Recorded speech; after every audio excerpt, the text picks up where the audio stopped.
Ką šiandien deginsim ant laužo? Remigijau, Andrius. Aš žvalgausi viduje, nėra, žinai, paties, sveiki gyvi. Mulkius, kurie valdo Lietuvą. Sakau be užuolankų, nes jie patys tai pripažino ir noriai laikė rankose mulkio statulėlę. Bet tai pastovim, pasidairom iš šonus.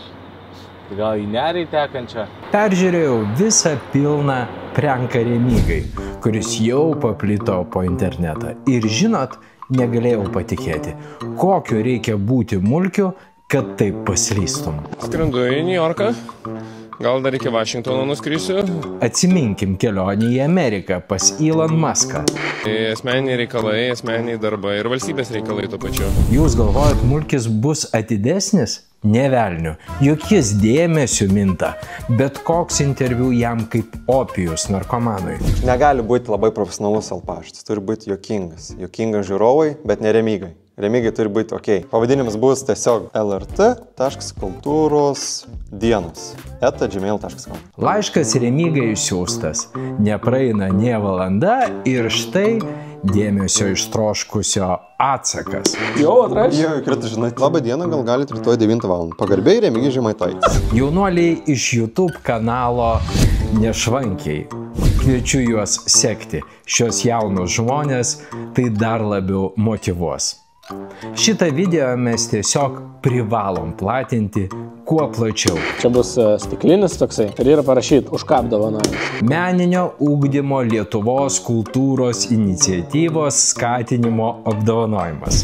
Skamba kaip visiška nesąmonė, bet garbėtroškai tikrai tiks. Nes reikėjo sudėti 6 žodžius svarbiausius. Žodį, kuris prasideda iš M raidės, iš U raidės, iš L raidės, iš K, iš I ir iš S. Žmogus, kuris priima tą apdovanojimą, jis realiai sako, taip, aš esu mulkis. Tai kaip darom, ar einam pakrantę vaikštom, ar Gal vietoj? truputėlį pirmiausiai keletą klausimų čia prie Seimo tampoje aikštėje. Pasisakyti apie kultūros protestą būtina. Aš net Facebook'e jiemsgi parašiau. Astrologija tokia jau. Aš labai tikrai dirbu šitas tema. Astrologija, horoskopai. Jo, tai jiems įrodė, jie ir padarė esminę klaidą. Puolimas, rėkimas, baubimas, tai buvo šėtonizmo ženklas. Jums nepasigirdo, šiuo metu Seimo daugumą atstovaujantis ir šalį valdantis Seimo narys labai sunkiai dirba astrologijos ir horoskopų tema. Puolimas, rėkimas, baubimas tai buvo šėtonizmo ženklas. Puolimas, rėkimas, baubimas, tai buvo šėtonizmo ženklas.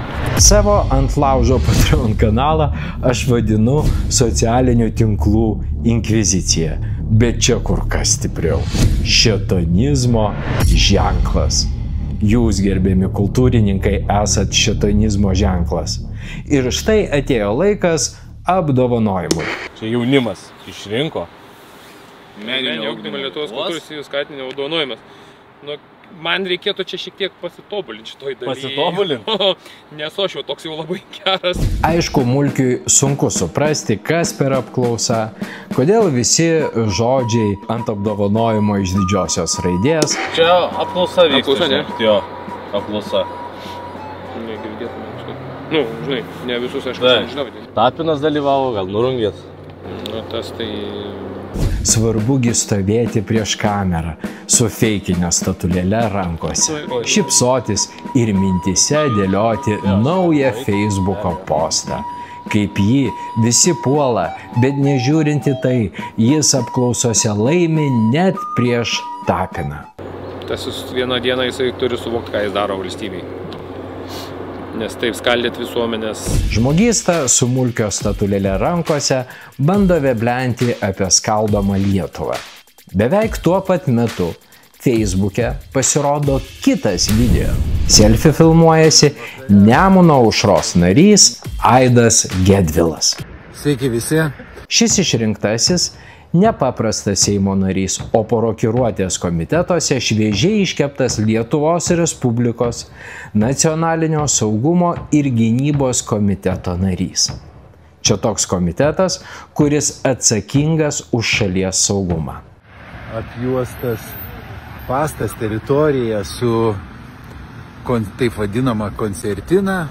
Gedvilas pasakoja apie jo gimtuose Šiauliuose vykdomas karinės pratybas. Perkūno bastionas 2025. Pratinamės prie neramumų, bet svarbiausia, kad tai su